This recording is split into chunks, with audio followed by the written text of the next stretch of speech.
seat right in front of Burkhead. Both men find themselves overcome with emotion.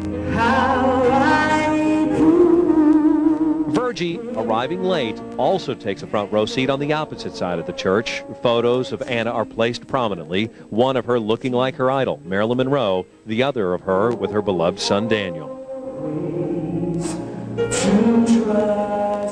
I'm a few rows back near the producers from Entertainment Tonight. Attorney Ron Rail sits next to Howard. Burkhead sits with his lawyer, Deborah Opry. When Anna's casket is carried in under the protective gaze of bodyguard Mo, the mourners turn to greet her.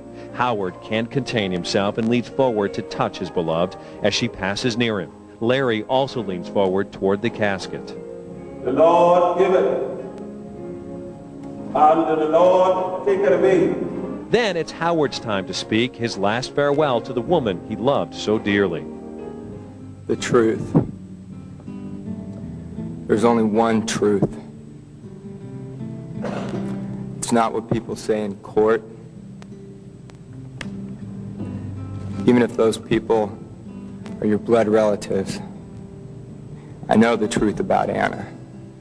Howard's touching tribute left Anna's closest friends in tears. In the front pew, her former assistant, Kim Walder, and her stylists, Paula Tu and Patrick Simpson, all of them wearing ribbons in pale pink and black, Anna's two favorite colors.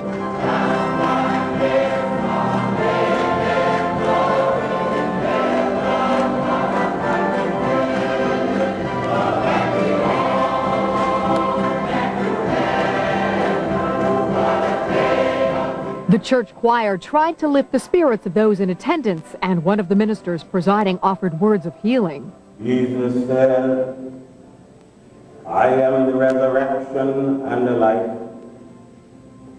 You believed in me, though he died, yet shall he live. When trouble surrounds,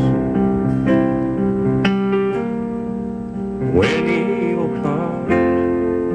The emotion was thick when country star Joe Nichols, one of Anna's favorite singers, performed the song made famous by Dolly Parton, Wings of a Dove.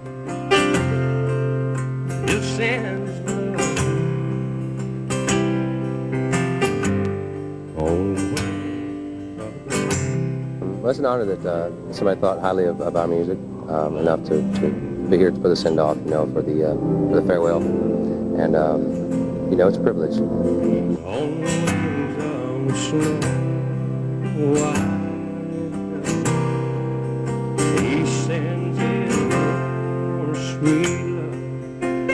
It's going to be a tough day for everybody, and you know, we're here to do a couple of songs for her and for the people that gathered around, you know, and we'll do a little part, try maybe to heal some people today with music.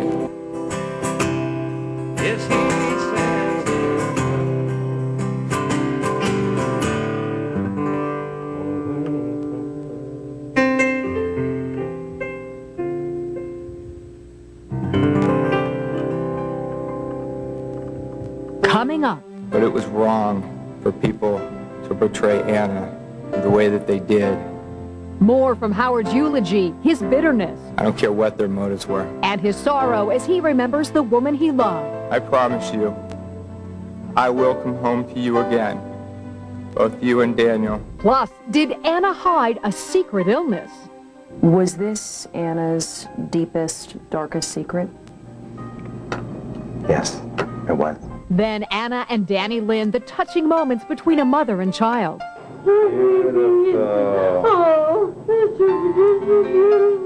That's when the funeral of Anna Nicole, an Entertainment Tonight exclusive, continues.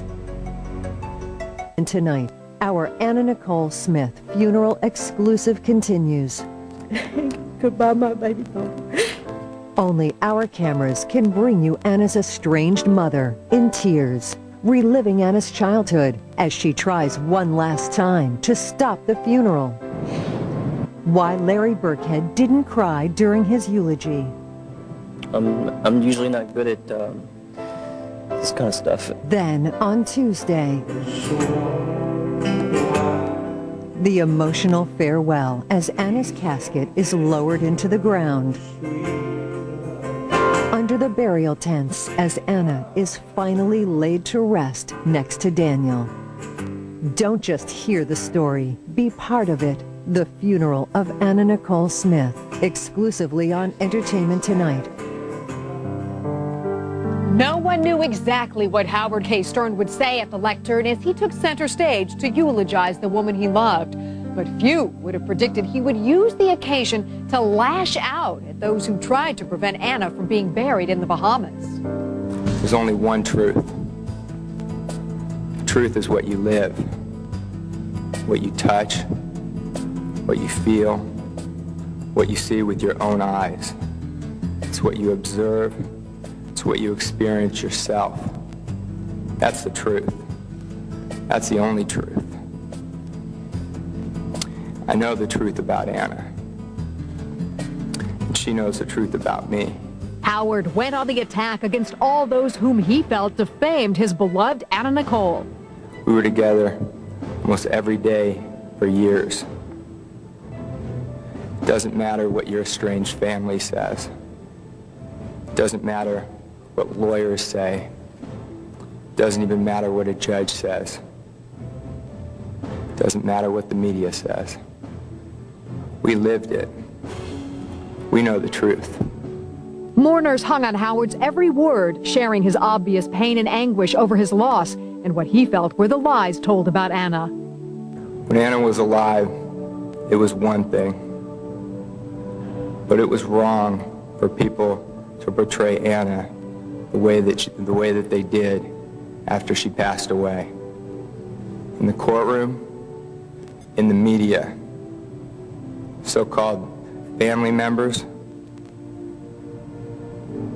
people who claim to be friends, lawyers, even the judge. If these people had decency or dignity or any concern for Anna or Danny Lynn, they wouldn't have done it.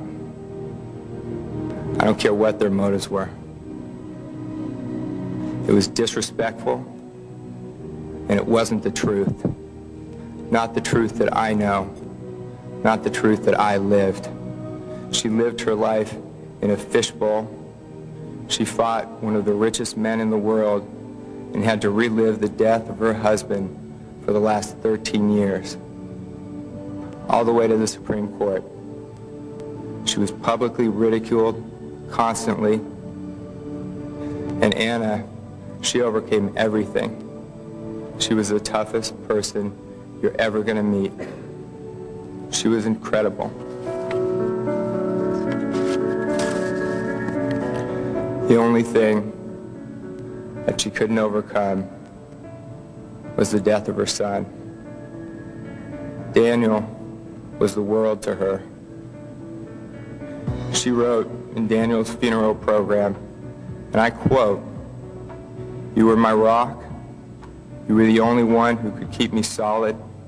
Why God took you away from me, I do not now understand. Perhaps someday I will. You were so young, so full of life. I wish he would have taken me instead.